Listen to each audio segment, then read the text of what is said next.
ready when you are. You're clapping, not me. You got the clapping chair. I do have the clapping chair. Yeah. Alright, Okay. let's give this a try. Hey everybody, this is Jerry Scarlata, and this is episode 42 of Thrive TV. And I had to get some confirmation on that. And today we're going to talk about spot training. We mentioned this last time on our Q&A episode that we were going to do an episode on spot training. We're going to do that today, and we're going to do this together. Now, obviously, you can't spot train in nutrition per se. However, there are some things that we can do to help with the most important spot that people worry about, right? Which is the six-pack. Yeah. The dreaded six-pack. So, spot training is a subject that people bring up a lot. And when I say a lot, it's, once or twice a week at least, we get questions about spot training. If I do biceps, will my biceps grow? If I want weight off of my hips and legs and I do leg exercises, will the fat off my hips and legs go away? And again, the most abundant one is, what kind of core ab exercises can I do to get rid of the flab on my belly, right? So here's the thing about spot training. When it comes to fat loss, okay? So there's two ways you can go about this. When it comes to fat loss, spot training is non-existent for the most part, and that's about 90%. Now, when I say that, if you do crunches and planks and just tons and tons of ab work, hoping to get rid of your get rid of the fat flab over your six-pack, then for the most part, all that's going to happen is your muscles are going to get stronger, which means they're going to get thicker, which means your waist is going to get thicker. That's not a bad thing. Like, your core has to stabilize you for functional purposes. A lot of people want that look, and that's understandable. That's fine. Wanting a six-pack is not a bad thing, but whenever you do core exercises, you're going to get thicker in that area because you're going to grow muscle in the area, okay? You're not going to lose weight in the area that you're working. So if you want weight off your legs, if you want fat off your legs and you do more squats, you're not necessarily going to lose weight in your legs alone. You're going to, because you're exercising, but that's not where you're going to do it mostly, because your body doesn't lose weight where you want it to. It loses weight where it wants to, right? Mm-hmm. So it goes away wherever it feels like going away. And the hard thing for people to understand when it comes to getting your six-pack, right? Everyone wants to do crunches and sit-ups and planks and things like that. Well, you have to do high-intensity exercise in order to get fat off, right? And if you're doing crunches and planks and sit-ups, that's not very high intensity, so your heart rate's not getting up a whole lot, so you're not burning a whole lot of fat during or after your exercise, if those are the things that you're doing, right? Mm-hmm. So we want to get our heart rate up whenever we're doing those things in order to start losing fat. Now, when we talk about spot training when it comes to building muscle, that's a different story. So you can spot train to build muscle. If you want bigger arms, so let me preface this a little bit by saying it depends on your genetics. Mm-hmm. Okay, my brother-in-law, he's a big meathead, and I don't say that in a bad way. He's a big piece of muscle, okay? And he does calves probably at least 3 times a week, like straight calf exercises before all of his workouts. And his calves are about this big around. That's just his genetics. Like, that just is what it is. He can do, like, he's 37 years old. I hope he doesn't get mad at me for saying his age on here. I don't think he will. I'm not really concerned about it. But he's been doing calves he's been training for 20 years or so, and doing calves for that long. So they're going to stay that big. That's just how big they're going to be. Mm-hmm. Unless he wants to inject them with steroids, which he hasn't done yet as far as I know, or get calf implants. So you can spot train with muscles, but it depends on your genetics, okay? So it does depend on your genetics. So you can do more bench press if you want to get a bigger chest, but it's going to be within your genetic limitation. So sometimes it's just not in the cards for you. Mm-hmm. Other things are going to grow when you do those things. If you're trying to get a bigger chest, you do push-ups, bench press, dumbbell, bench press, things like that. Other things are going to grow as well. If you want bigger biceps, you can do bicep curls, and they're going to grow to a certain point. Now, that doesn't mean that that's the best way to do it. Compound movements are always the best way to grow your muscles. Chin-ups for biceps, like if you did chin-ups instead of pull-ups, or instead of bicep curls, you'll get better results. Like it's tougher for your body to do, therefore it's going to be more taxing on your biceps. So anyway, that's kind of the short of it. Did you have any thoughts about spot training for fitness before we go into your nutrition part?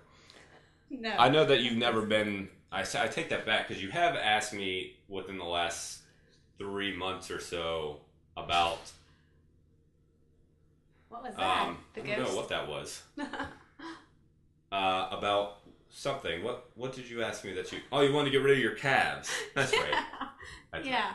Well, yeah, that's a genetic. Definitely a genetic thing. But Yep.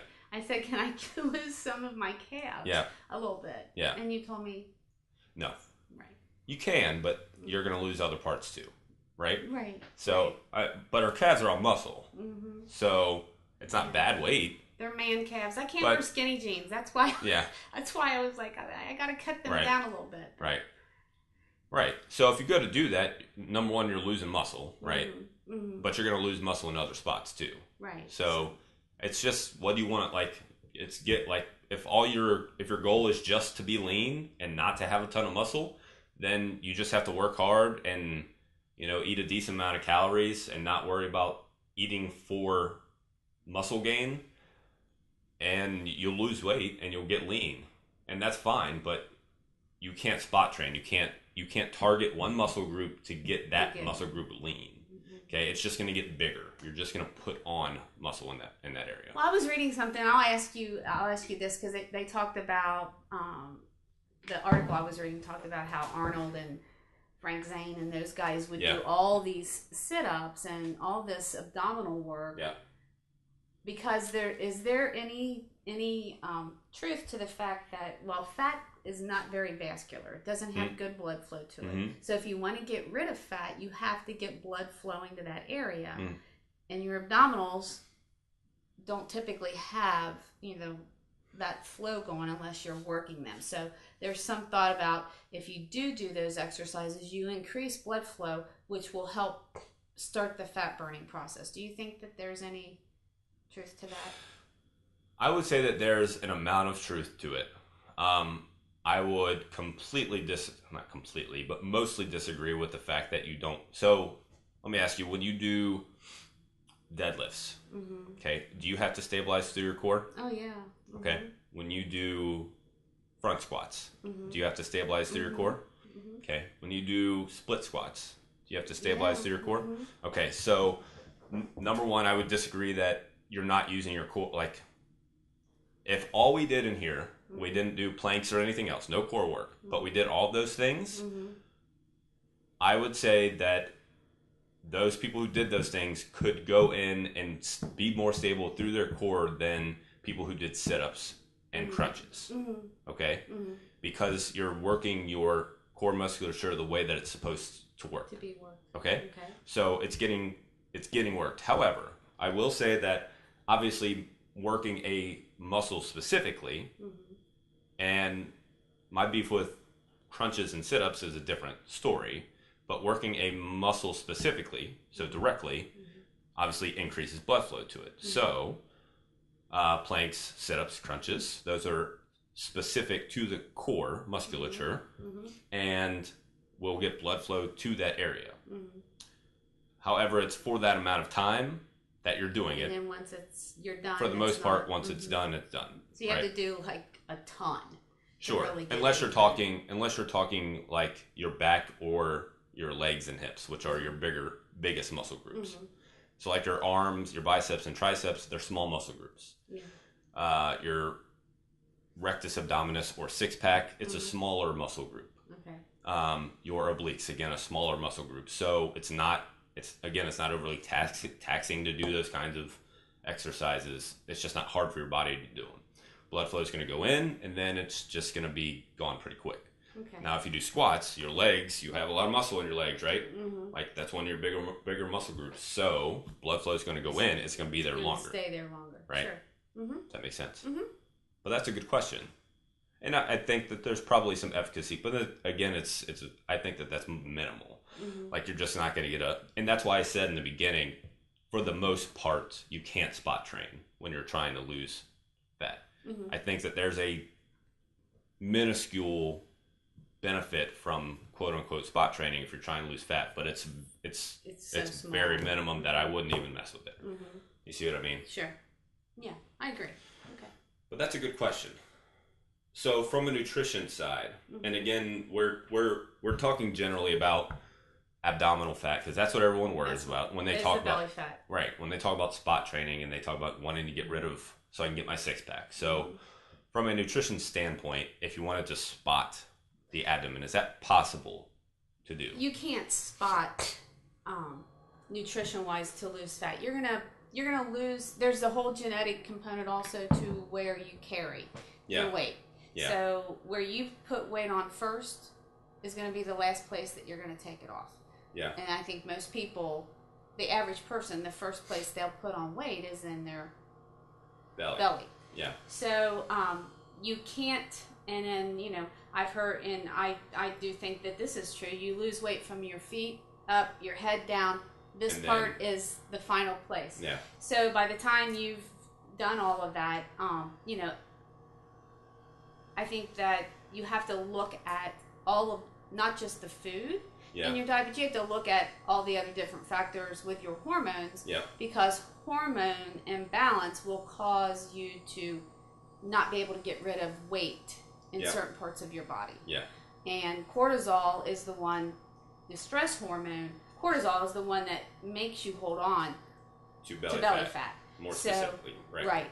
So I think that, it's kind of a double-edged sword because what an average person would have to do to get rid of the fat over their abdomen is really look at the carbohydrate intake in your diet. You really have to cut down on calories, and that is stressful in and of itself. And so when you stress yourself, you're raising your cortisol level. Yep. So it's really a really fine place you have to think about. And I would ask, why you want a six pack.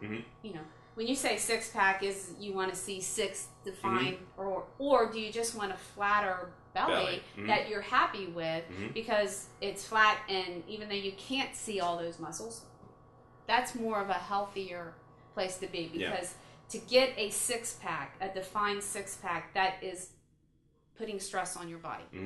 Because it doesn't have enough fat on it to. You cannot maintain that kind of diet if you're going to carb deplete.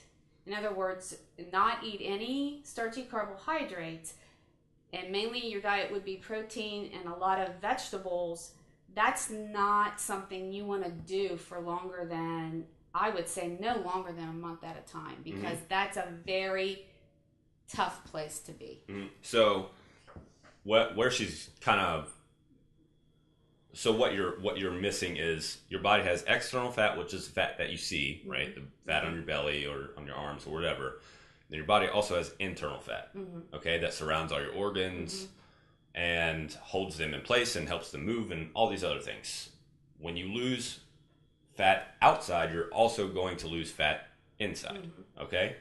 And when you lose fat inside, especially to a degree of you being able to see a quote-unquote shredded six-pack, then maintaining that for a long period of time may get you metabolically deranged, essentially, right? Because your organs on the inside don't know what to do. Well, you don't have enough fat on the inside for them to function correctly. You're not eating enough, probably not the right nutrients. You're missing out on some nutrients. So that's a good point. There's some people that just genetically can have, are lean and can have a six-pack. They don't even have to work on it. But those people are not They're the exception, not the rule. So, I think that, you have to really ask yourself why you're wanting to do that. Mm-hmm. And are you going to be able to maintain that? If you don't have it now, genetically, if you can't see a six-pack now, can you get there? Yes, but it's going to be very difficult. Mm-hmm. You're going to be stressing your body to where you can't maintain that. So when you have to come off of that severe restriction that you've put yourself on with your nutrition, then you're going to go back to how you looked mm-hmm. to start with. So I think you really need to be careful when you're saying mm-hmm. everybody wants it. I sure. wanted it, but sure. You can't live there. Right. If you don't genetically have that already in place. So when you talk about cortisol, what are some lifestyle, now outside of nutrition, mm-hmm. some lifestyle habits, a couple of lifestyle habits that can help stabilize your cortisol? Getting adequate sleep at night, I think, is crucial. 7 to 8 hours of good sleep at night would be my number one thing. The other thing that I think that you need to look at is simply enough is how much caffeine you're taking in a day. Yeah. I've had several clients who drink a lot of caffeinated things all day long, and they do it for a variety of reasons. They do it because they like the taste of coffee, or they do it because they feel that they need to do that. But I think that if with that caffeine level staying up in your body all day long, you're keeping your cortisol level up all day long, and you're throwing it out of sync. So I think that I've had some success with people just having them cut back the caffeine, and if you're going to sleep better at night, mm-hmm. so therefore you may not need that caffeine in the afternoon because you're sleeping better in the evening. Yeah. And they've had some success with being plateaued in weight loss and stuck, just cutting back on the caffeine and only drinking it, having 2 cups of coffee in the morning instead of drinking coffee all day long. Mm-hmm. So sleep is one. I think you need to look at your caffeine intake. And I think you said not nutrition-wise, right? Right. Oh, boy, that's tough because I was going right into the nutrition right side there. And I think doing stress-relieving activities during the day. We all work, we all have, a certain different level of stress, and I think that you need to do something for yourself every day that will help your stress not be as high. So that may be, I think it's different for everyone, mm-hmm. but I think a good thing for people to do at work, especially when the weather's nice, is to go outside to eat your lunch maybe and be in with nature. And there's something to be said about the color of green and being surrounded by that. It's very calming to your body to do that. The other thing you could do would be some deep breathing, which we talked about in the workshop. Yeah. That's one of the ways that you can start up your parasympathetic nervous system that helps combat all the stress that you're under. So that's really simple, and that's something that you can just do whenever you feel like you need to do it, that you're getting kind of wound up in the car, driving in traffic, or even sitting at your desk at work. You can do that. And that's pretty simple. But I think just do something for yourself, even if it's 15 minutes. Yeah. Do something for yourself every single day. Just you that you need to do that kind of resets you. Type behavior. That's good. Do you have good. any? A couple of things that I do mm-hmm. just for myself. Mm-hmm. A couple days a week I take a nap. Naps are good. And then on Saturday... Don't be afraid to take a nap. On Saturday, it's like 2 hours. Is that right? Yeah, because I'm catching up from the rest of the week. During the week, it's like 15 minutes, 20 minutes. Yeah, and there's something to be said about that. Don't be ashamed to take a nap. I don't get one every day, but I do the same thing. Sometimes it's just, I have enough time to come home from work just to lay down. And even if you just lay down, close your eyes, and you're quiet. For 15, 20 minutes. You get up, I feel refreshed, I'm ready to go do the second half of my work day, and everything's great. Mm-hmm. So don't feel like, and believe you me, it doesn't impact your sleep when you do those short little power naps. I still go to bed, and I'm ready for bed at 9 o'clock at night, even when I do that. Yeah. But I think that, what I like to do is I like to get up ahead in the morning early, maybe just 15 minutes before I have to start getting ready for work. And I like to just sit and read quietly and drink my coffee in peace. And that just seems to start my day off. That's good. Right. Yeah, that's a good one. Yeah. It's funny, I was thinking I'm going to write a blog post about this, about getting up an hour earlier than you do now. Now, I'm not going to, because that would be 3 o'clock in the morning. I have to say, I have gotten up at 3 o'clock in the morning. Yeah. But, everyone talks about wanting more time, and it's amazing what you can do with an extra hour in the morning. Really? It is. You can take a nap later on. Right. And you can go to bed a little earlier. So there are a couple of things. But a couple of quick points. Number one, so I forget what book he wrote this in, but Dan John wrote in one of his books that he went on, I don't know if this is what he called it, but the sleeping diet. So he didn't really change anything, but what he did was he made sure that when he slept overnight, he slept at least 10 hours, and then he took an hour or so nap every day. And that's all that he changed, and he lost weight. And it wasn't just like a pound or two. Right. He said he lost like 8 to 10 pounds over the course of that couple weeks. So that's just sleeping. Now, obviously, most of us as adults can't do that. He can get away with it because his job is fitness and writing about it and talking about it, so that's his job. But anyway, if you're only sleeping 6 hours on average, increase it to 7 and see how that helps. And then the caffeine. One of our new clients, all she did was take away her Red Bulls, 2 Red Bulls a day or 3 Red Bulls a day, and she lost 3 pounds in a week. Yeah. So, I think that those are really simple little hacks to do. Yeah. They really do. They say all the magic happens while you sleep. Yeah. Your body heals itself, all your hormones have time to reset, and that's where all the healing and recovery happens. So if you're cutting that short, you're keeping yourself stressed, essentially. Yeah. And then caffeine.